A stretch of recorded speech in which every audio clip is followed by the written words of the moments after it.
In this video, the middle-aged nerds discuss spoilers from books they read decades ago. Do you really need a spoiler alert? Do you really? Hi there, I'm Glenn the Geeky Hippie. Welcome to Non-Terrestrial Half-Life.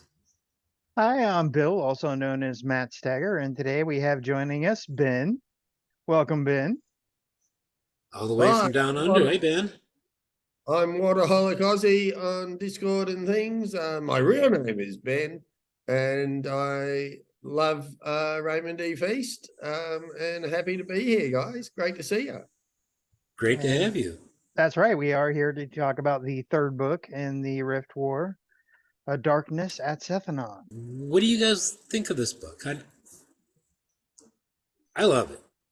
It's part of my favorite, one of my favorite fantasies. It's not my favorite of the trilogy. It's probably my least favorite of the trilogy, actually. But I really like it. I'd say my second favorite of the trilogy. I really enjoyed Silverthorn. I think I enjoyed it just a bit more, but that may have to do more with my busy schedule than anything else as I was going through this one. Right. So How about you, Ben? I think the three books. Silverthorn's the shortest of them, but a whole heap happens. And Raymond Feast is writing boy's own adventure. This is a constant action. Next event. It's all, and there's a beautiful symmetry in this book between Pug's journey to Metacamia in Magician and Marcos and closing the rift, and what happens here where you've got the parallel lines of Athura and Jimmy on this side, and then Thomas and Pug, and eventually Marcos. And one's all action and one's exposition in a way, and it ties in so well to Magician, and Silverthorn is like the perfect bridge between them. I know at one point after this trilogy, and I think after the Empire trilogy, he had said he wasn't going to write anything more. Maybe he said that after King's Buccaneer. But at one point he had said he wasn't going to write anymore and I remember being disappointed, but he said he didn't really have any stories that needed to be told. Of course, then he later writes another 24 books, but I'm not complaining because most of them were pretty fun. I don't remember much of this book. I remembered Thomas and Pug's portion. Yeah. So yeah, I really enjoyed Jimmy's sections. Going through those, it's kind of a new story for me, even though I read the book years ago. I forgot all about it. I just remember Thomas and Pug's basic journey. So yeah, I enjoyed this book. Believe me. I mean, it was great to hit the third in the series, especially after our Dragonlance and we got to Dragons of Summer Flame. So this was a very refreshing third read for me. And I enjoyed it. I think I enjoyed Silverthorn a little more. Maybe it was Jimmy's age at the time. That'll do it. I like Silverthorn. Rereading them this year, I find I like Silverthorn the most. Yeah. And then Magician after that. Saying this is my least favorite is like saying chocolate and vanilla. Chocolate's my least favorite, but you better believe I'll mow the hell out of the chocolate. I love chocolate ice cream. But between the two, it's my least favorite. So it's not really, it's a relative thing completely. But yeah, I found I really enjoyed this reread. I read it twice this year, once a couple months ago. The idea at the start of this book where you have Jimmy trying to work out what's going on, and like you have the barrel game, that type of thing. Soccer. Right? Yeah, so, pretty much. Yeah. But we're really focusing on Jimmy and what he's doing, and then him leading Lockie and he's going, I wrote it down, but it's, come on, where? You'll see. And he's just taking this other, yeah. And so we as the reader are going along. Pulled along. Yep. Yeah. So in many ways, like we do have conversations where Jimmy's not there, a Thurin guy and so, but in many ways, this is Jimmy's coming out, like Silverthorn was his coming out. This is where Jimmy starts becoming the who he becomes in the later books. Yeah. He's thinking tactically, he's thinking strategically, he's thinking politically. We see him connecting all these things, and we get to see him grow up. Yeah, he matures quite a bit. So do you guys remember when you first read this? And how old were you? And was it the previous two books that led you to reading this one, as I would guess? Yeah, absolutely. And if I'm not mistaken, I was 17, around the age of 17, when I first started reading these books, and I went through them pretty quickly. Yeah. I think. I distinctly remember Spanish class, because I hated Spanish class with a passion. I made a deal with the teacher at the beginning of the year that I am going to sit here, I am quietly going to read my books, and I am not going to do any work for this class, but I am not going to mess with your class. So I'm just going to read books. That's all I'm going to do. And she said, deal. And I remember this is one of the books I was reading. Nice. It's like I remember, I don't remember if I read this in class. I'm sure I did. The one book I can tell you I know for a fact I was reading in class was 5th grade. Behind a math book, I had Dune. Or was it God Emperor Dune? It was either Dune or God Emperor Dune. The first time through reading the series for me. Probably both of them at one point. But sitting there pretending to be studying my textbook, and when in actuality I got my science fiction paperback. Yeah, I kind of regret that. I wish I would have paid attention in Spanish class. It'd be great to not be monolingual now. But at the same time, I was very into reading. And Ben, how about you? When did you first read this? So I first got Magician. I was 14, and my sister's teacher, so my father had just passed away, and my sister's teacher came over for dinner, and he had been my Latin teacher for a couple of hours a week I knew him, and so him and his wife came over, and my mum cooked dinner, and he knew that, like, we were talking about how my father had read us The Hobbit, and we had then all read The Lord of the Rings. Yeah. Right. And he said, oh, you should try this Magician. It's good. Mm-hmm. So that was 84. I think The Magician was released in 82. Something like that, yeah. Yeah, I think so. Like Boy's Own Adventure. The quote at the start of Magician is, the dreams of youth are long lost dreams, and the dreams of men are of youth. And it's from Longfellow. And Magician is the two boys that grow up to become the greatest warrior and the greatest wizard. It is like that's what fantasy was in a way. Right. And he nailed it. It's a Dungeons and Dragons thing as well. It's got it's got some depth to the world and stuff like that. This is the culmination of the boys' adventure, that they've set themselves up to be these mighty things. So you have to have a mighty enemy for them to vanquish. And you give him Yeah. the most mighty enemy you can imagine. I just Yeah. looked up the publication dates. We had Magician came out in 82, Silverthorn 85, and A Darkness at Sethanon in 86. So All right.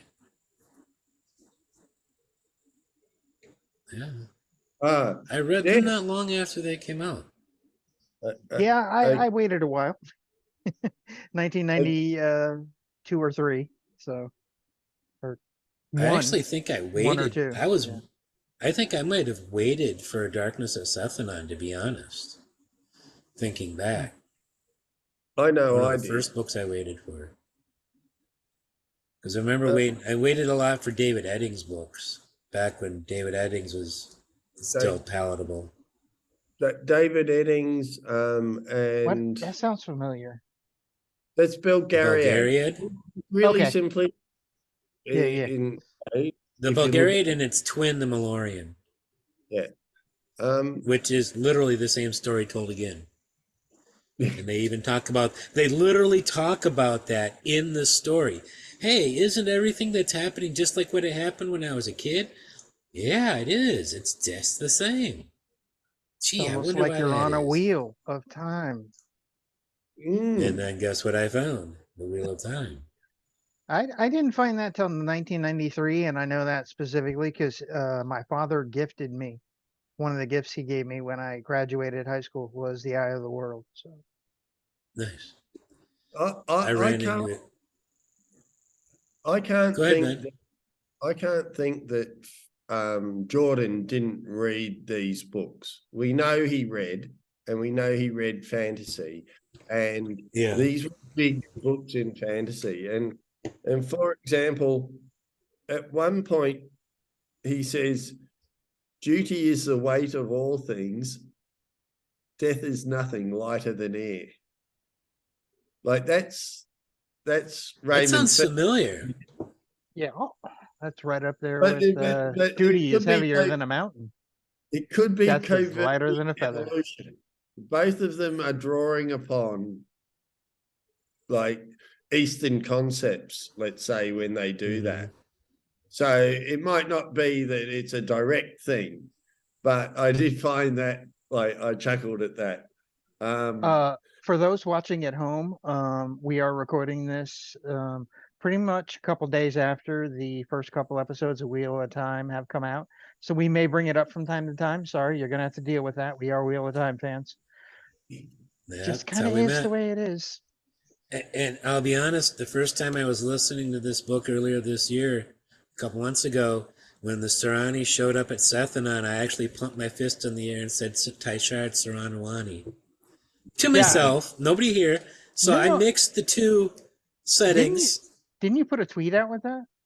I had to. Yeah, I had Yeah, to. I'm like, I had to. And I'm pretty sure after I I read said that. yeah, I said that, and then I'm like, I should tweet that. So I got, I tweeted it. But yeah, I mean, That WoT very, fans. very much felt like a Helm's Deep sort of moment. You know what I mean? Yeah. Having them show up like that, it gave me the warm fuzzies. So I enjoyed Everybody's it. showing up. Well, yeah. So, what are your guys' memories of reading this book the first time? Did it stand out? It seems like it stood out with Ben, but not so much Bill. Like I said, I was mainly focused, I think, on Thomas and Pug. I think my first reread, and I'm not gonna lie, Pug is still my favorite in this book. I love Jimmy, but I mean, I really got into the Pug stuff, even though it was mostly, not so much action as it was sort of research and reaction. Is kind of what it felt like. But I really enjoyed it. I think I'm just a different reader now than I was then.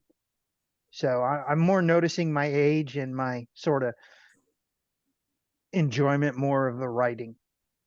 That does change your Yeah. outlook, as we're discovering. Ben, how about you? Well, look, and I love Jimmy the Hand. I love the whole legacy thing that goes on for how many books of his, and the generational thing that Feast does. But this book, Bill, is the one where we get the city forever, we get Dread, Yes. we get the Garden Lords. of Eden. I don't know, the garden. We have a giant wall of flame that's a mile long and just exists for no reason. No reason. whatsoever. Okay, I got a beep, so you know I can censor that. We got it. We got you. And there's a line in the books where it says the universe collapsed and came crashing down upon them. Yeah. That I liked that one. There's a whole heap of short sentences there that just speak of overwhelming, and Marcos has lost his powers, but Marcos has a plan. Yeah. Yeah. It's very Gandalfy. I'm gonna say that. He is. Macro it's very really Gandalf-y. does. And that's one of the few ways Feist did borrow or steal, whichever way you want to look at it, from Tolkien. And they're not saying either way, saying it's bad. It's just how it is. That's what happens, Everybody takes inspiration from somebody else. Everybody else. There's so much cross-pollination when it comes to writing and entertainment that I don't think I don't think anybody's stealing.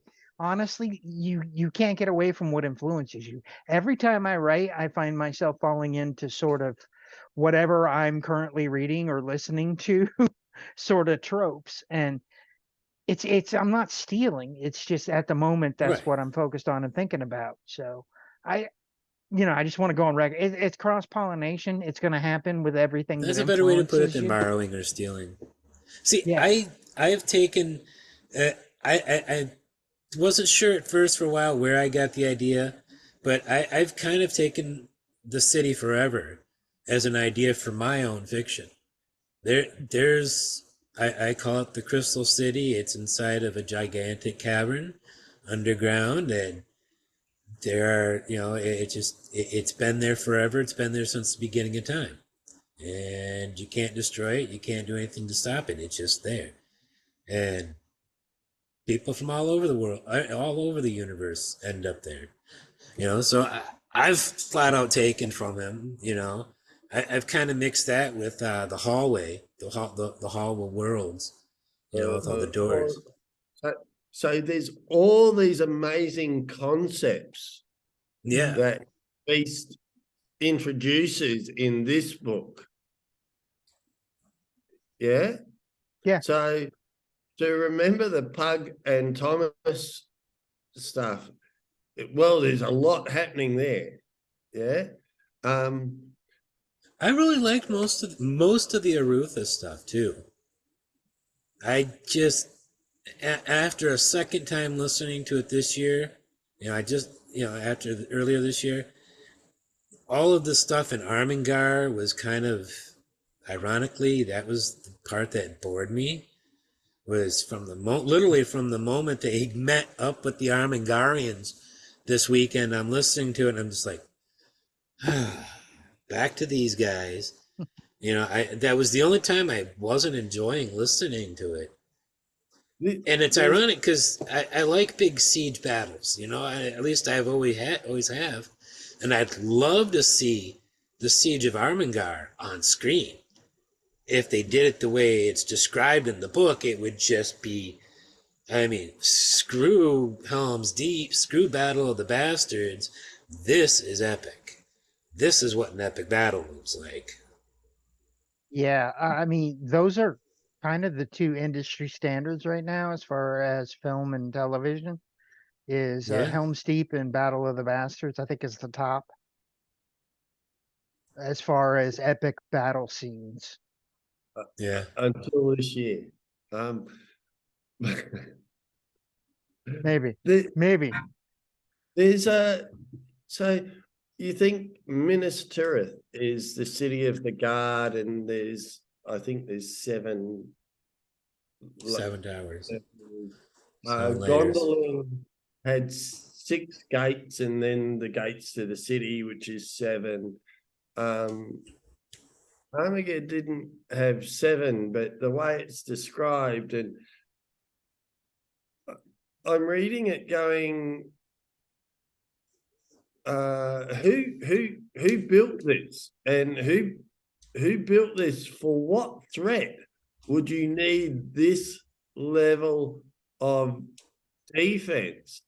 I even go back to David Gemmell's Dross the Legend and stuff, and there was Dross Denloch there, which had like multiple walls and barriers and that sort of thing. But I'm listening. I just had something go out. Yep. Yeah, I mean, you look at the Valuru. They came off as a very credible threat at first, you know, in Magician, and we get into this book and we get into some of the bad, and it's, oh dear Lord, it's so much worse. Yeah. Well, and then you find out exactly how bad the Valharu could be. Well, yeah, Just- but it gets worse. I mean, so much worse. And unfortunately, that was one of the problems with the longer series as a whole, the whole saga, the whole cycle, I should say. It's because he has to keep ramping up, and the power creep on the antagonists kind of gets a little ridiculous there. It actually, in theory, they're still not nearly as bad as the Valharu were, but at times they seem worse. But yeah, there is some problems with how powerful the villains are. I think you know, sometimes they seem a little bit too powerful until they get defeated. But in the longer series, we get Marcos's story in this book. Yeah, we get supposedly an explanation for why Marcos intervened in the rift in Magician. right. We get a lot of You got to remember with Macros lies. It's the thing he does best is lie. Yeah. Well, I'm not saying we get the real story. I mean, Get we an also explanation, whether it's true or not. We get an explanation, and we get to see Thomas's Argan Sugar, like the entire thing about the creation of the Life Stone. We get to see that before we even know that the Life Stone, like, there's no big surprise, but things are surprising. It's quite clever how he's set these things up earlier and he's meeting them in this book. Has math ever been as interesting as when Pug turns the spell to go backwards and sets a little spell within it to do it automatically? That was cool. That was, yeah. The effect I remember was cool. like, oh wow, yeah, Like it's a clever use of magic. Everybody talks about Sanderson, but it's a clever use of magic and the progression of magic in his world. Now, I completely agree that in later books, in the extended kind of series, cycle. Midchemia universe. Serpent War and things like that, you're always having to one up the big bad, which is an inherent problem with, you know, you fight the underboss, then you fight the boss, then you have to fight a boss. This is the nature of things, I guess. But he gives us Tiger Men, and he gives us, like, we had already met the serpent Priests, Pantathians. the Pantathians, and in this book we get, this is Duck and Cotton, and this is Alma Mata, Alma Lodaka. was incest. Yeah, I Icky, can't say that. Yeah. They were different because they created their own worshippers, their own beings, and weren't happy just with the Endel and Mahadril. And I also found it really, and I never noticed this when I was reading it before, but as an adult, and you go, oh, gee, the fact that the Mad Elves, they were the ones that built Sargoth Sargoth and Armengar. Yeah.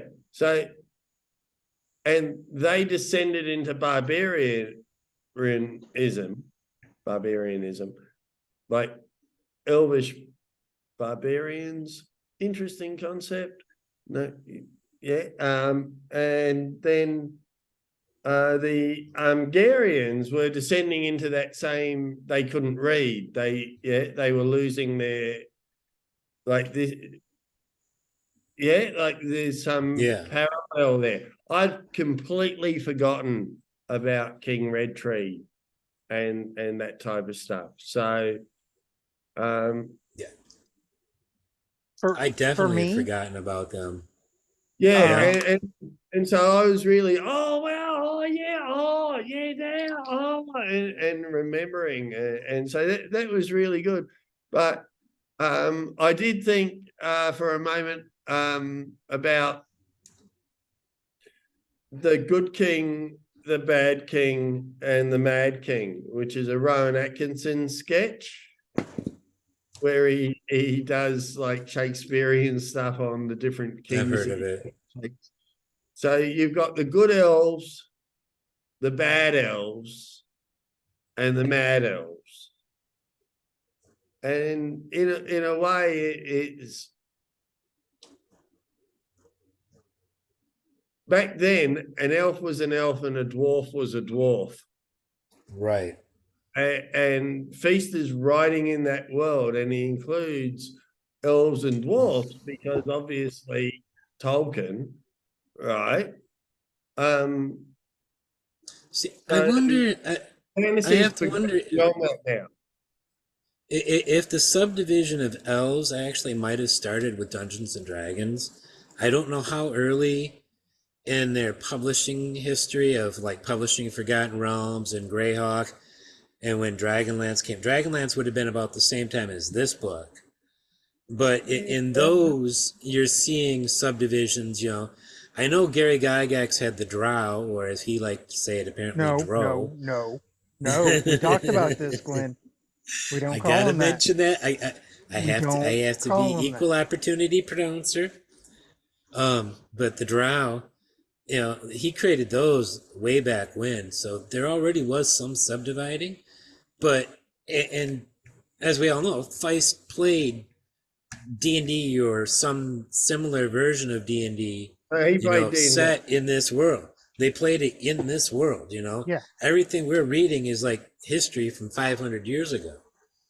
From when they were playing. And so if they were using actual D&D rules, I think that might be why he did a subdivision of the elves.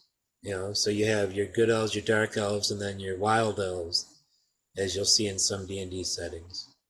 I'll admit he threw a lot of new races and aspects of races on us this book, way more than he has probably the first two books combined, to the point where I was having to take notes on all the different ones, and I'm like, wow, this is a lot. I mean, he throws a lot in this book.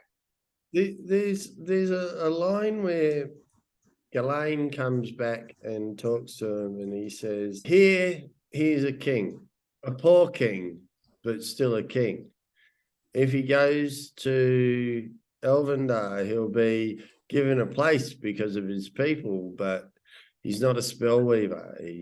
He'll just be low on the totem pole." Yeah. Whereas here, he is a king, and I don't know. There's something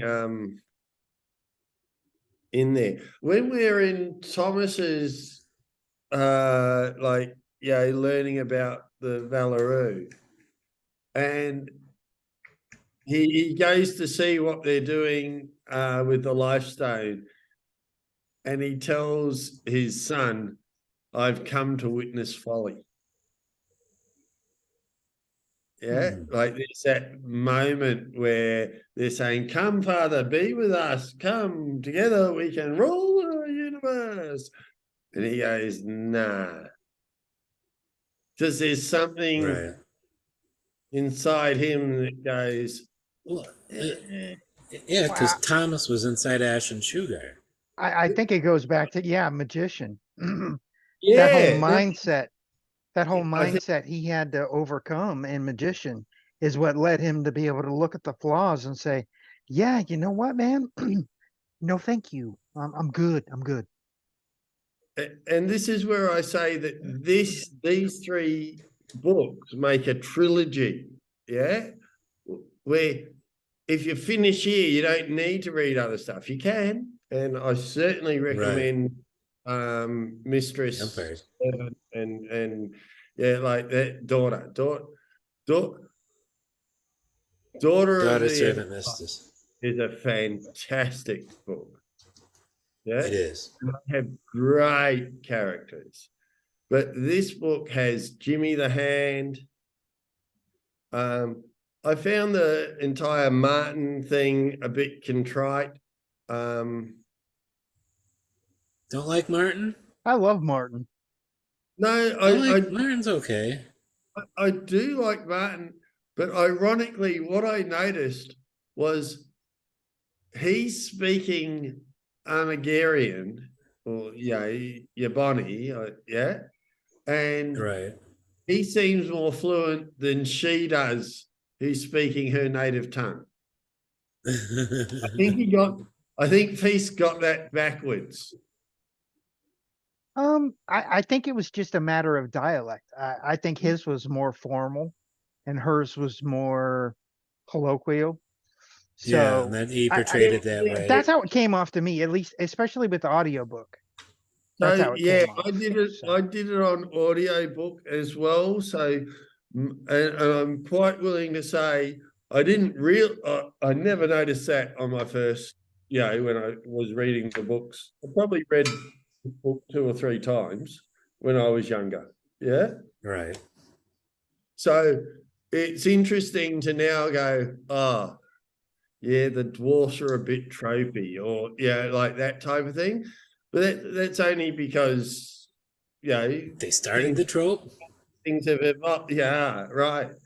So I would say Feist is, you could probably trace quite a few tropes back to Feist. He might the stuff that he developed more than Tolkien ever developed, but I still contend that dwarves started being Scottish to me when I was reading these books. And that was when dwarves were first Scottish to me. And they are the best dwarves in fantasy, I think. They're the most well-rounded, I think I've read, as far as dwarven races go. They are definitely the most well-rounded in Riftwar. And I also like his elves more than anybody else's elves. I'm actually kind of sick and tired of Lord of the Rings elves. I'm tired of we're above you and everything is immaculate and pretty sort of elves. I'm over that. I have been over that for a long time. Did this reread give you a different favorite character than your first time reading it? Who was your favorite the first time through, and who would you say is your favorite this time? For me, it was always Jimmy the Hand. Jimmy. But this time through, I actually think I enjoyed Arutha more. I think this is when I really started liking Arutha, was this book. I mean, I liked him before, but, where he started becoming one of my top characters, for a long time. Yeah, I find that funny because you were mad at him last book for this book. I like him abandoning his duties, and what's the first thing he does in this book? Brandon's is He Jimmy. dies. And I'm Fakes like, his death. I'm like, please, if Glenn Well- says that's his favorite character, I am so gonna throw that back in. and here we so well are. do I do, and so well do I deserve it. But yeah, this book, yeah, I really liked the story. Yeah, he, if it hadn't been for the fact he almost died, I would have said, that whole circumstance kind of negates the whole you had responsibilities, but when you realize you have to kind of pretend you're dead anyways, well, you can't follow through on your other your princely responsibilities. You got to go do this quest. He had to pretend he was dead to to keep everybody safe, even if he wasn't going to abandon everybody. Yeah, I was just But glad to have a literary reason to bust your balls. That's all. hey, that's fine. You should do that more often. I deal with it well. My favorite character is Jimmy, because Jimmy the Hand is the artful dodger. Yes. Jimmy the Hand is He's better than the Artful Dodger. He is the quintessential street urchin. You could drop him in the roughest suburb in any city in the world, and Jimmy the Hand would survive and thrive. That is Jimmy the Hand. He's got the bump of trouble, which is kind of like severe-ish. Yeah. Right. Sixth Sense. It's a good Sixth Sense. He's so Jimmy the Hand. But my favorite character in this book is Thomas, because we get his backstory, Macross, because we get his backstory, and Guy. We get to understand Guy and Boric going back to Magician. We get to understand his motivations, his reasoning, his shame, why he is Black Guy. We get to understand his both his conceit, like he's not redeemed, but he's understood. And we get that. I think he redeemed himself. Yeah, I think there is a redemption in there. It's not grand, grandiose. Well, he's not absolved. He's not absolved. Well, he no, might be. no, nor should well, he. The king does. The king does basically absolve him. He makes him Duke of Rillanon, his first advisor. I'd say pardon more than absolve. Okay, but I think his actions earned him an absolve. Whether or not it's in so many words, I do think his actions at Armengar all the way to Sethanon, does show that he wasn't the bad guy that we thought he was. His minions were the bad guys. What's his name? That the secret police guy who ran the secret police. Yeah. Yes, him. He was a bad guy, but I think reading this book, you see that Guy was never really the villain we thought he was. Yeah. Not to the extent we thought he was. So I really like that about this.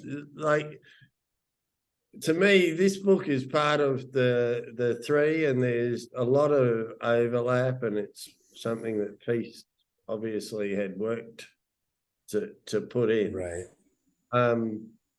In Magician, you've got the two stories because once Pug goes to Kellerwan, it's a different time, and then they converge at the battle. In this book, we've got one group traveling through space, through the land, and one group traveling through space-time to get there. Literally. Meet up at the same time, which I don't know. These books, you read all three of them, they're nicely balanced. They present a coherent story. They open up new possibilities and new worlds going forward. But it ends with the giving of boons with Liam, and you can be Duke of this, and you can be Duke of that, and there's a sense of completion. But everything that Feist does is kind of iconic for fantasy.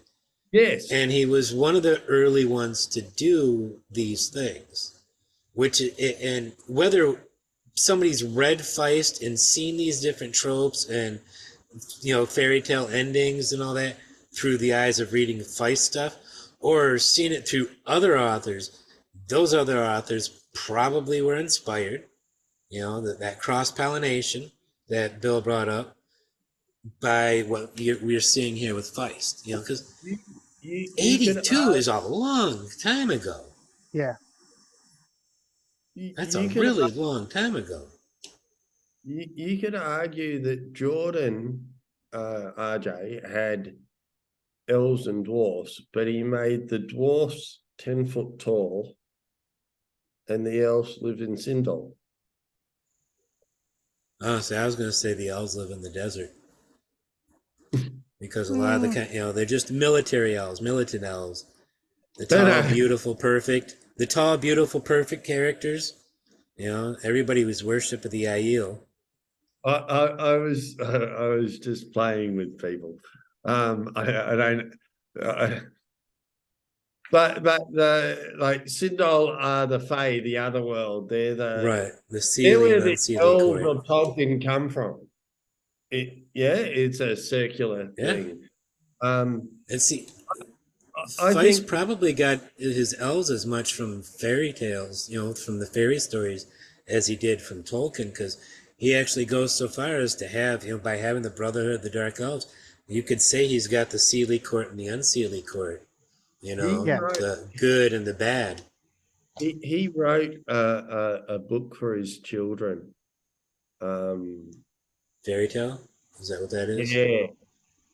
That really delves into that, like the Unseelie court, and no, he was well aware of that. And yes, I think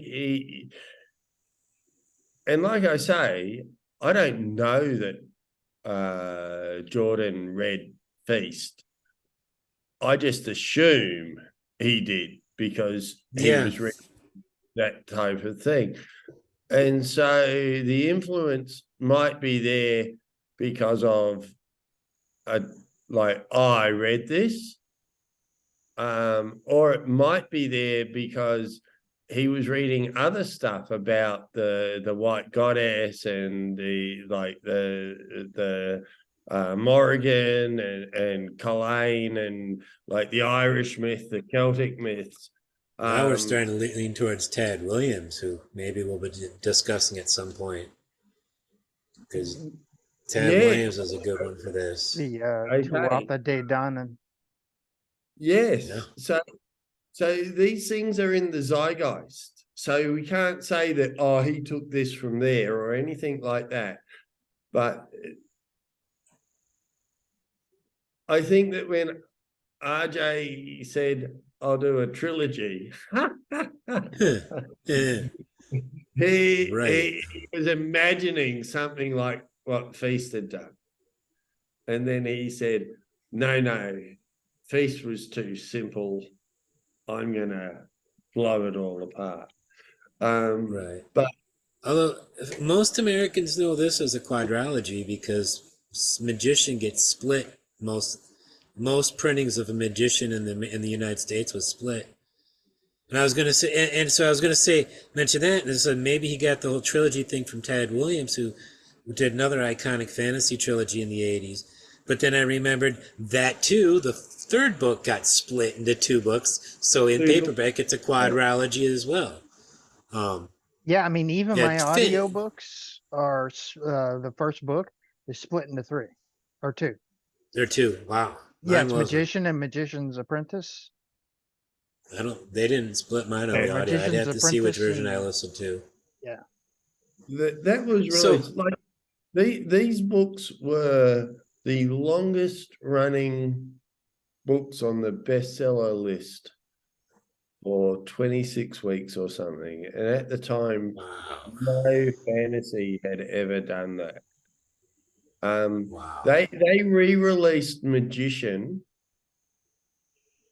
putting back in the stuff that the editors took out after 20 years, because it was like this is an epic fantasy series. Like I said, it's boys' own adventure. It's the dreams of youth being the long lost dreams, and the dreams of men being of youth. It's a boy and his friend becoming the greatest warrior and the greatest wizard in the world. It's a coming of age story with Jimmy and Lockie. It's got sadness and poignancy, and it really does hit all the fantasy tropes, all the fantasy bases. It extends them with concepts through Pug and Thomas and Macross that are exciting for the reader to go, oh, like there's moments there where you're just going, oh wow, and you're wondering what's possible. It's a bit like the Portal Worlds, and like you put these things in, and moving forward, we know, like with other books at the Athenian, like the Serpent Priests, and they like there's a Serpent War saga to read if you're interested. So there's lots of seeds in there that he then developed. Up till now, we've had bugger all to do with Kesh. We've met Akeshi, and that's it. Yeah, mentioned and sort of met. So at the same time as he tells all this thing and he does all this stuff, he also throws out things that he'll pick up in subsequent books. It's clever, and it's easy to read because he draws you in. He goes, guys shouted the order, bang, full stop, and then he describes something. He's always got these little grabs to get you to suck you into the next chapter or the next point of view. And I just remember as a kid reading this in bed at night, unable to put it down because you finish the chapter and you turn the page and you're suddenly into the next one. It draws you and grabs you. I've loved listening to this. I really have. Are there any elements of these books, or this book in particular, that would clash with today's social and or political climate? Things that are problematic or could potentially be problematic for you. Things that were okay back then, but they just don't fly. They don't go over too well these days. You know what I'm going to say. It's the same thing for all three books. The women are not particularly written well or strongly at this point. Right. Not much to them. Right. Or his own adventure. Although I do have to give him credit on one thing. All the women aren't beautiful. Even the women that the main characters fall in love with, they're not. There's two beautiful women so far, Carlene and Anita. And pretty much every other woman is not pretty by any means, is the phrase he used at least once. Which, I'm not going to argue that he writes women well, but he does something that most guys don't do writing science fiction or fantasy or even regular fiction. All their main women are gorgeous and clothes. And here he goes away from that. Any other things, Bill? Nothing really comes to mind. There was nothing that reached out and really grabbed onto me. How You much? know, the issues we have between the races is there. I mean, Yeah. any multicultural society is going to have issues. So, I mean, I it can does kind the of same roll thing with the them. D&D books did. Yeah. You know, goblins are evil. Elves are good, unless they're Yeah. more though dark elves. How about you, Ben? Were there any things that just So yeah, it's a very black and white world. There's good, there's evil, there's not many shades in between. Um, the mockers and those type of people aren't evil. They're just like people making a living. They're a bit grey, I guess. But in terms of the choices, where this like you can save the world or you can destroy Watch the it world. burn. Yeah. So in terms of fantasy, I don't want to say it's simplistic. In many ways, fantasy is and science fiction is to ask us these questions of what would you do and which side would you be on, and that sort of stuff. right? I think it's older, and now people would expect a more sophisticated product. And then But some of the later uh, stuff like is a bit more. a bit, yeah. But Yeah. A bit more nuanced. I really love the story, the development of both Pug and Thomas from book one all the way through. I love that Amos Trask came back into it. Yes, Doesn't I love a missed him last book. Yeah, I did too. like The Bale Doman of Riftwar. The Bale Omen before Bale Omen. Yeah. He's the pre-Doman. Yeah, he's a pre-dome. Yeah. I do be Amos Trask. I could see it. With the sword in the stone, let's just like it never occurred to me. It never occurred to me that the sword ends up in the stone. With the RJ stuff, I'm all about the Arthurian thing, and I never picked up on that. Right. I'll give a big shout out to Feast for finishing with the sword going into the stone instead of starting with the sword coming out. Other than what Bill brought up with the women and, the whole, as I like to refer to it, the race of hats problem, where each fantasy race, they have one thing that they do, they're like these traits and all of them are the same. They all wear the same hat. I really wish he wrote women better before he worked with Janny Wirtz. He learned a lot about writing women when he worked with Janny Wirtz. Absolutely, yeah. I'm not going to say that it was perfect in the later books, but it was, Much other improved. than the Empire trilogy, it was much improved in books 28 through 29. The late third, the late book, 20 some odd books. Depending on how you count it, there's like 29, 30, or 31 books in the series. So I think I've read them all. Some of them I've read all of them except for the coffee table book, Mid-Camia, The Chronicles of Pug, or something like that. I have yet to read that. I don't remember where I stopped, but I do remember some stuff about Jimmy's later life. So I'm not 100% sure where. I think that's in the Demon War or the Serpent War quadrilogy, Serpent War saga. The 4 books, not Betrayal Conduct. It's the one that starts with Eric von Darkmoor, and then his friend who becomes who becomes an entrepreneur.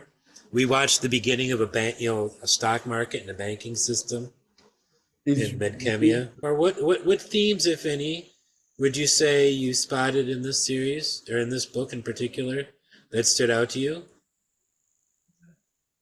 I'd say friendship and loyalty to friend, as a big one, especially on Jim. The part of Jimmy, just and Rutha. I think there's a stronger friendship there as you see with Pug and Thomas. Yeah, almost a familiar bond.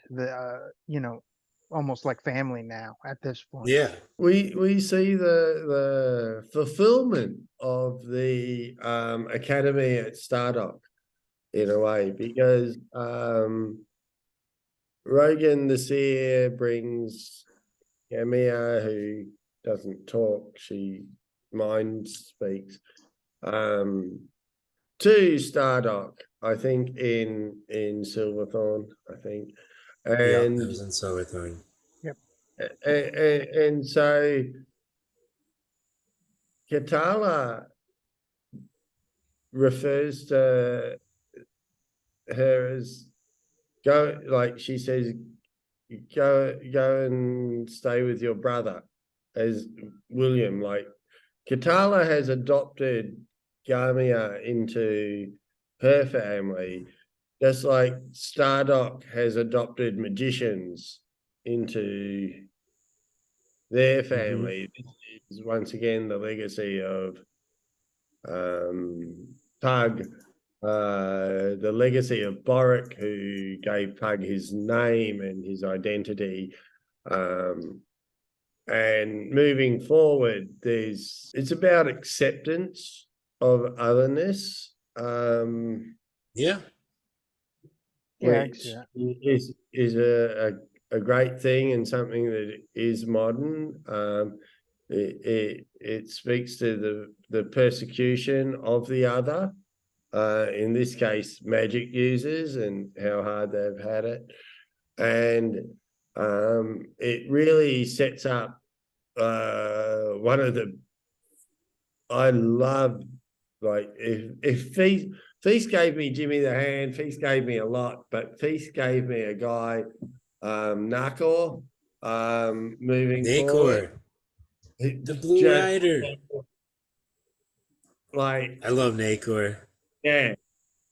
So there's a whole heap set up going forward if you're interested, but you can finish these books and go, oh, that was a thumping good boy's own adventure. Yeah, I think themes for me, I'd have to go, and this is pretty, there's an overreaching one for all three, and it's hope versus nihilism. Having characters who are willing to do what has to be done. Yeah. Even if it's not the best thing for themselves. So a little bit of selflessness thrown into that. Would you recommend this book to somebody? And would it be just younger readers or just older readers? Or would you say for both? Both. Absolutely. I would Both? recommend this for both. Yeah, with the caveat that, you have to get through the first two books to really appreciate this book. If you try and start with this book, not going to work. That could be a problem. Yeah. So, yeah, I would say both with that caveat. I would say both, but I might not recommend this book to my daughter. Yeah, I can see that. I didn't think about that, but yeah. Like the lack of female characters, or look, let me say that if her boyfriend read anything, it would be a miracle. But I'd recommend it to him. I think he'd love it. I think he'd love all three books. I think that when my daughter's 50, has kids of her own, maybe a son, has had a significant relationship with a bloke, she might appreciate them more as an older reader. If she read them now, she'd be saying, why is this boy talking? Which one, or all of them? All of them. Yeah. So it's kind of like, I mean, I love it. Thank you guys at home for watching. Please come back in 3 weeks when we have our very special guests, our friends, the Puppets from the Way of the Leaf cast, joining us, Brother Dan and Ryan. We will be discussing, I believe, Cat's Cradle is the first of the 3 Kurt Vonnegut books. Yep, We'll be doing some discussing with fun. those gentlemen. So, Right. yeah, come back in 3 weeks and watch for some puppets. Thanks for watching, and don't forget to be awesome. See ya.